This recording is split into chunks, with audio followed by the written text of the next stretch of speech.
اور سب سے پہلے آپ کو بتائیں کہ تحریک انصاف کو بڑے اپ سیٹ کا سامنا ہے۔ الیکشن کمیشن نے انٹرا پارٹی الیکشن کا لدم قرار دے کر بلے کا نشان واپس لے لیا۔ چیف الیکشن کمشنر کی سربراہی میں 5 رکنی بینچ نے فیصلہ سنا دیا۔ فیصلے میں کہا گیا ہے کہ پی ٹی آئی اپنے آئین کے مطابق پارٹی انتخابات کرانے میں ناکام ہو گئی۔ خفیہ مقامات پر الیکشن امیدواروں کو کاغذات نامزدگی نہ ملنے اور الیکشن کمشنر کی تعیناتی کا طریقہ کار درست نہ ہونے کے اعتراضات سامنے آئے۔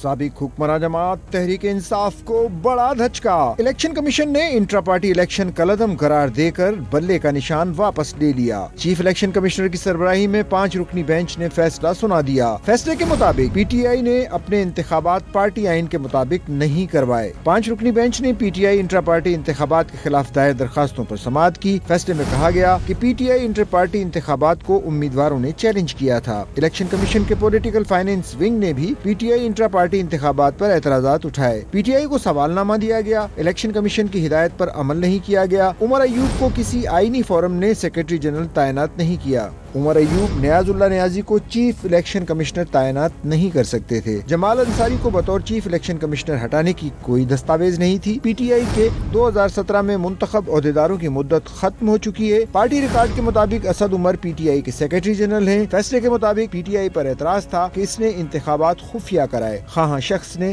بلے کا انتخابی نشان لینے کے لیے ایسا کیا۔ پی ٹی آئی چیئرمین کی مدت 13 جون تک تھی۔ پی ٹی آئی چیئرمین نے 10 جون 2022 تک کوئی انٹرا پارٹی انتخابات نہیں کرائے۔ پی ٹی آئی انٹرا پارٹی انتخابات کے خلاف بانی رکن اکبر ایس بابر نے الیکشن کمیشن سے رجوع کیا تھا۔ اس کے علاوہ مزید 2 درخواستیں بھی انٹرا پارٹی انتخابات کے حوالے سے دائر ہوئی تھیں، جن میں انٹرا پارٹی انتخابات کو کالعدم قرار دینے کی استدعا کی گئی تھی۔